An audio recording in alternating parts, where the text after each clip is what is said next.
broken nose, black eyes, unconscious, loss of sight. This isn't the violence of the streets. This is happening to teachers in schools.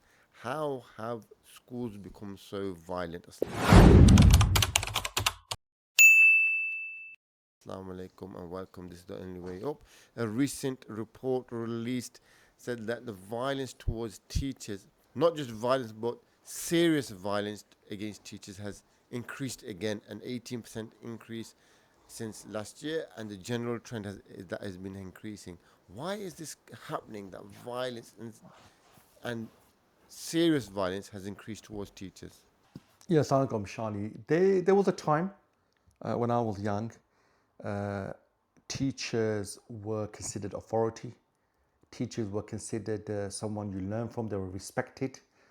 Even when you disagreed with the teacher, even when they were strict with you, you accepted it. You got in line because they had authority. They had some respect. Today we live in an era which is the complete opposite. And I think there's a number of reasons for this actually. This is in line with the broader breakdown in wider society in the West when it comes to authority, when it comes to the system. If you look at politicians, you find that we have the same problem.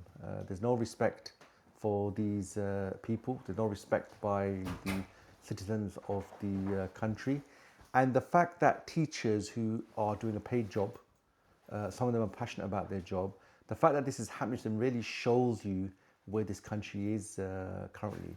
Uh, None of this is, out of sync with what's been happening in the broader direction of the country. And I mean this from the perspective, if you look at education, it's been completely gutted. If you look at the years or decades of austerity, education had to take a big hit. Education standards are really, really low.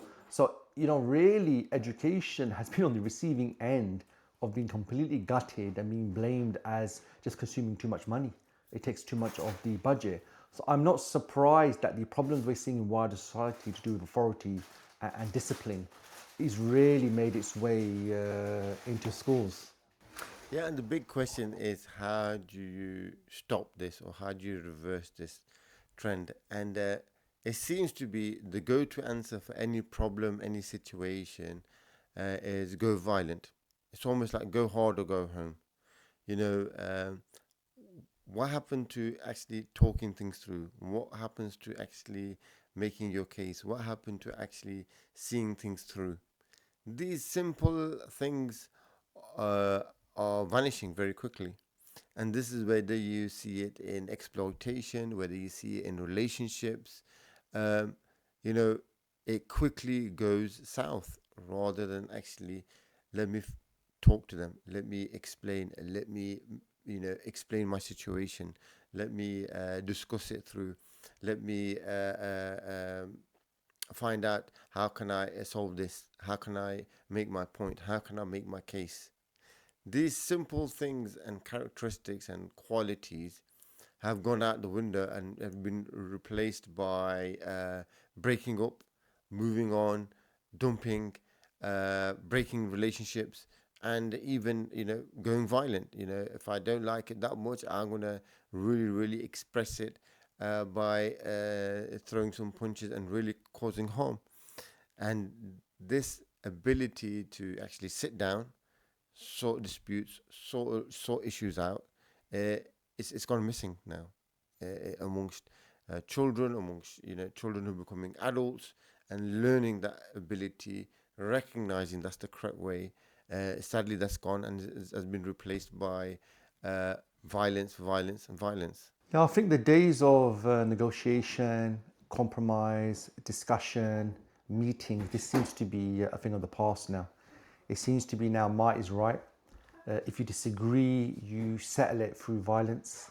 And actually, negotiating doesn't seem to even be a strategy by many people who are growing up now.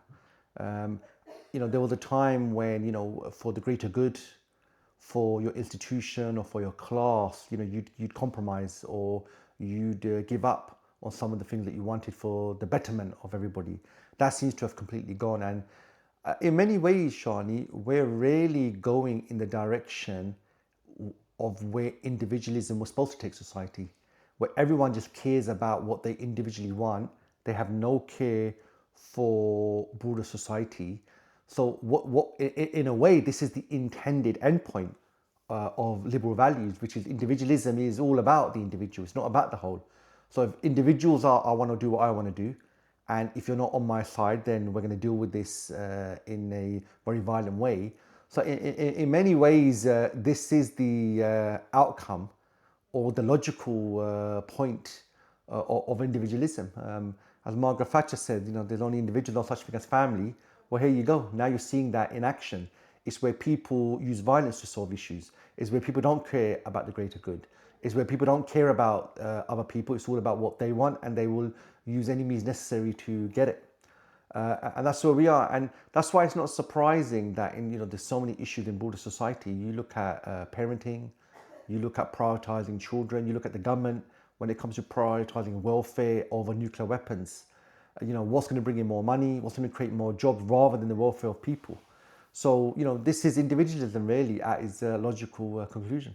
Now, Jazakallah khair for your thoughts. Remember to like, share, and subscribe. And Assalamu alaikum wa rahmatullahi wa barakatuh.